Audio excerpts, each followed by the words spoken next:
On nous parle de terre sacrée. On nous parle de lieux bénis. On nous parle de mois saints. Mais pendant que les prières montent, les bombes tombent. Des nations qui se proclament gardiennes du divin s'affrontent à coups de missiles, en plein mois censé incarner le pardon, la paix et l'élévation spirituelle. Des peuples qui invoquent le même ciel, le même Dieu tout-puissant, l'Éternel des armées, celui qui, selon leurs livres respectifs, arrêtait les flèches ennemies, ouvrait les mers et garantissait la victoire aux siens. Alors aujourd'hui, une question simple. Où est ce miracle? Parce que cette fois, nous sommes là, nous voyons, nous filmons, nous témoignons. Nous ne sommes plus dans les récits anciens, ni dans les paraboles mystiques. Nous sommes en direct. S'il est écrit que la foi peut déplacer des montagnes, qu'elle peut stopper les armes, qu'elle protège les élus, alors qu'on nous montre les bombes figées dans le ciel, qu'on nous montre les missiles suspendus par la puissance spirituelle, qu'on nous montre le divin bloquant l'explosion avant qu'elle ne touche un enfant. Mais rien ne s'arrête. Les roquettes ne se transforment pas en colombes. Les chars ne s'évaporent pas. Les sirènes couvrent les champs religieux. Et les lieux dits saints deviennent des cibles stratégiques. On nous a vendu une protection céleste. On nous a promis une victoire sacrée. On nous a appris que Dieu choisit son camp.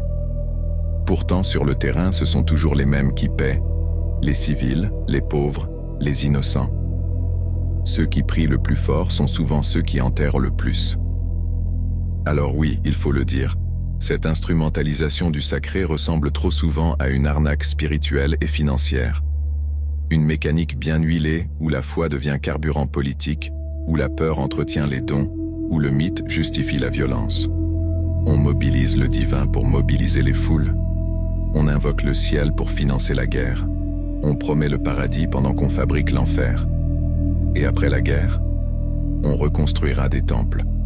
On racontera des miracles. On écrira une nouvelle légende. Parce que peut-être que le problème est là. Mon peuple, nos peuples, ont besoin de mythes pour exister. Besoin d'un récit héroïque, d'un ennemi sacralisé, d'une victoire bénie. Mais à quel prix? Si le sacré ne protège pas la vie, alors à quoi sert-il? Si le mois saint ne suspend pas la haine, que sanctifie-t-on vraiment? Peut-être qu'il est temps de séparer la foi de la poudre. Peut-être qu'il est temps d'arrêter d'attendre que le ciel fasse ce que les hommes refusent de faire, choisir la paix. Parce qu'au fond, la vraie puissance spirituelle ne devrait pas bloquer les bombes en l'air. Elle devrait empêcher qu'on les lance. Ici, c'est l'éveil des enfants d'Afrique.